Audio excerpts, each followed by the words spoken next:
ये है question number 28, उसका A 0 to pi e to the power cos x divided by e to the power cos x plus e to the power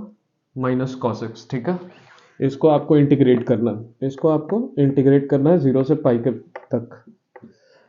तो ये हो गया e to the power cos x upon e to the power cos x plus e to the power minus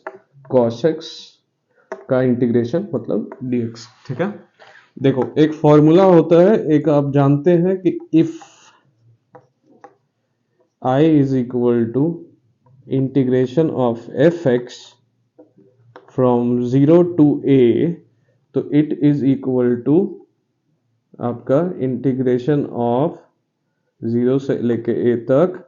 F A minus X D X, यहाँ पर भी dx डाल दो,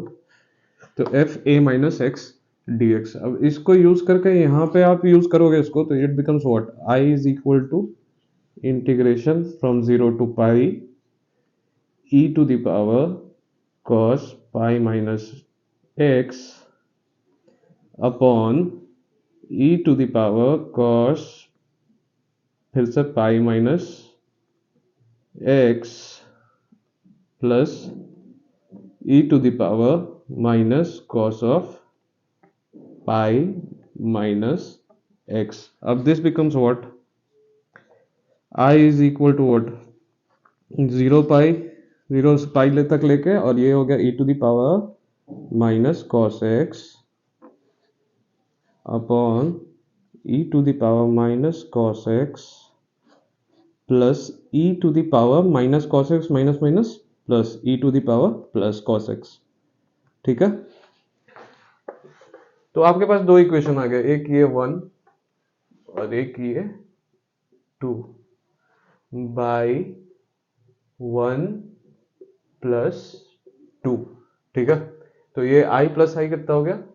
आपका हो गया 2i, और ये हो गया ऑब्वियसली आप देखो डिनोमिनेटर में सेम है, तो ऑब्वियसली इंटीग्रेशन क्या हो जाएगा, integration from 0 to pi it becomes what, आपका इन दोनों का एलसीएम तो सेम ही रह जाएगा, तो it becomes e cos x plus e to the power minus cos x upon e to the power cos x plus e to the power minus cos x dx। ठीक है, ये क्या हुआ, ये दोनों ऊपर नीचे कैंसिल हो गया पूरा, it becomes 2i is equal to 0 to pi, यहाँ पे बचा आपका 1 dx। Obviously 2i is equal to what, obviously integration of 1 becomes what, यहाँ पे क्या है, इंटीग्रेशन ऑफ 1 को आप x टू द पावर 0 लिख सकते हो, ऑब्वियसली इंटीग्रेट करोगे तो 0 प्लस 1 अपॉन 0 प्लस 1 बचा क्या, इज इक्वल टू x। तो ये हो गया आपका इसका इंटीग्रेशन x फ्रॉम 0 से लेके पाई तक। ठीक है,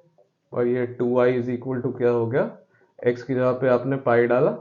और फिर 0 तो 0 ही रहेगा, तो ये हो गया पाई, i का वैल्यू क्या आ गया, pi by 2 is the answer. Simple सा फॉर्मूला है, ये कॉन्सेप्ट है इस सवाल के पीछे, इसको आप वैल्यूज पुट करोगे और उसके बाद फिर ऐड करोगे इस इंटीग्रेशन को, and then you can easily solve the question. तो क्वेश्चन नंबर 28 से ए कर लिया हम लोगों ने, क्वेश्चन नंबर 28 का बी या कह लो और करके जो सवाल है आपके क्वेश्चन पेपर में वो करते हैं। ठीक है, लेट्स मूव अहेड।